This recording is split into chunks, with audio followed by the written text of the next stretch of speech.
I want to start this off by expressing my thanks and gratitude to each and every one of you, the members of the class of 2018.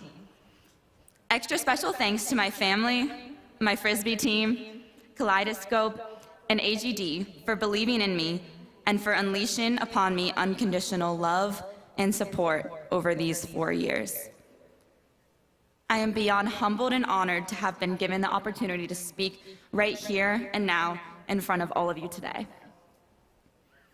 When asked to write this speech, I did what any good, about-to-graduate academic student would do. I did some research. I read the speeches of previous Pepper Prize winners, listened to their beautiful rhetoric and prose, and thought to myself, wow, where to even begin?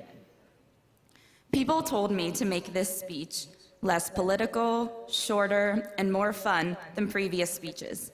But upon hearing that feedback, I believe it is important to acknowledge that the society and world at large that we are about to enter does not necessarily subscribe to these ideals and qualifications. We will no longer be in a bubble on a beautiful hill surrounded by supportive faculty, staff, friends, teammates, and castmates, but rather, we will be vulnerable out in the harsh world. But what does that look like? And are we all ready? Class of 2018, we have gone through a lot together. Almost every semester, there has been a tragedy on campus, a time when we had to realize that sticking together was one of the most important and fundamental things that we could do. I want to take a moment to reflect back on these tragedies and offer a moment of silence for two of our fellow classmates who are unable to sit here with us at graduation today, Amanda Miner and Joey Towers.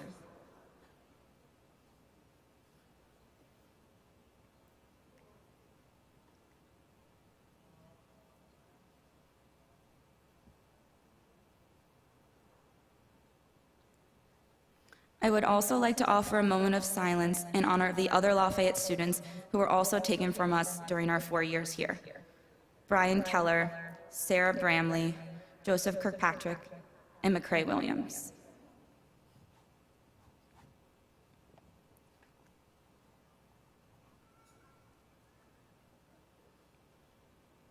Despite these excruciating, painful times, our campus truly mobilized together, using each other for support and for love. Conversations surrounding mental health became more open, and suddenly, instead of baking a friend some cookies to cheer them up, people walked each other over to the counseling center to make an appointment. Class of 2018, we have all been through way more than I think any of us could have predicted when we started here 4 years ago. From these experiences to norovirus causing a shutdown of campus, to the tense political climate with the change in our national administration, to the bomb threat we just received a few weeks ago, I can't think of a community as strong as ours. We have already faced so much in such a short time that going out into the real world has to be less scary, right? One of the most important things that these experiences have had on my life was to completely rethink the philosophy of how I lived. To elaborate on this, I quote to you all the title of an article that Ariana Rothman posted in one of my many GroupMes. Are you genuinely happy, or are you just thinking about having pad thai later? Let me just let that marinate within you all for a moment.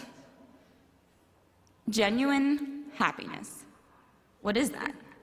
What does it look like? What does it taste like? What does it feel like? It's something that everyone wants, supposedly, but how can I define that and put that into encouraging words for you all? I'm a big reader. One book that, dare I sound super cliched, although righteously so, changed my life, was The Happiness of Pursuit by Chris Guillebeau. I plucked its unassuming self off the bookshelves from Shakespeare and Company in Paris, France, just a few blocks away from my host family's apartment. The book is all about finding a quest, not just a hobby, with the intention that a quest offers you something to pursue your entire life, whereas a hobby is merely something to pick up and then throw down. I will now go into a few standout quotes from this book that I believe can truly transcend the confines of this space and which you can take with you. First, jump in with both feet. Stop making excuses. Like many of you, I'm a doer, or at least I've always considered myself as one. Jumping in means to experience, to be in the moment, to be, and to do. And that is difficult. Routine is something that is comfortable, but quoting 2016 Lafayette graduate Emily Lubis, when you're uncomfortable, you're growing. So throw those excuses out of the window and don't take a tentative toe dip into the cold, unknown waters, but rather jump in, belly flop, cannonball, both feet first. If you never experience it, you'll only be left with regret. Second, everyone is busy, yet we all have access to the same amount of time. A frequent question I get asked all the time is, Kenzie, how do you have time for everything? When do you sleep? It's not human. I'm here to tell you that we all have the same amount of time because we are all humans. No exceptions. Time is a social construct, and you make time for what's important to you in life. It is okay to have a different set of priorities than your friend might have, because you are a different person. It is okay to have your priorities shift and change over time, because that is called self-development. The most important thing I have learned in my time here at Lafayette is the naivete of the phrase, "I don't have time," a phrase that I know my family can attest to the frequency of its utterance from my lips. We all have time. Time is not something that we can get more of when it goes on sale.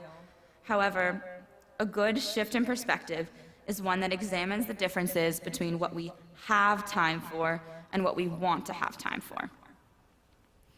Are we doing what we want to or what we have to do? And how can we make those two separate entities merge into one? Lastly, every day matters. The awareness of our mortality can help us pursue a goal. We all have a limited amount of time on Earth.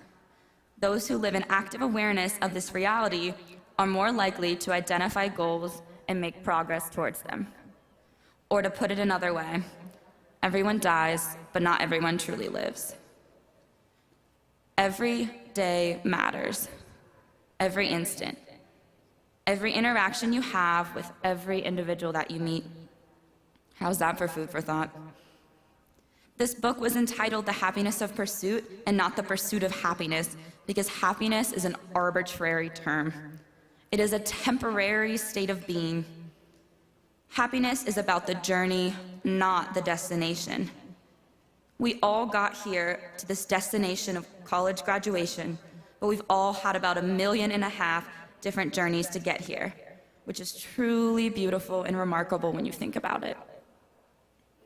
This is our time to live, to go out into the world and to do what you love or find what you love if you haven't discovered it yet. To quote a sign that I've had on my wall since freshman year, and one that I'm also definitely quoting in my medical school personal statement, if you were waiting for the right time, it's now. Right now. To my fellow members of the class of 2018, this is our time. Congratulations, I'm so proud of all of us.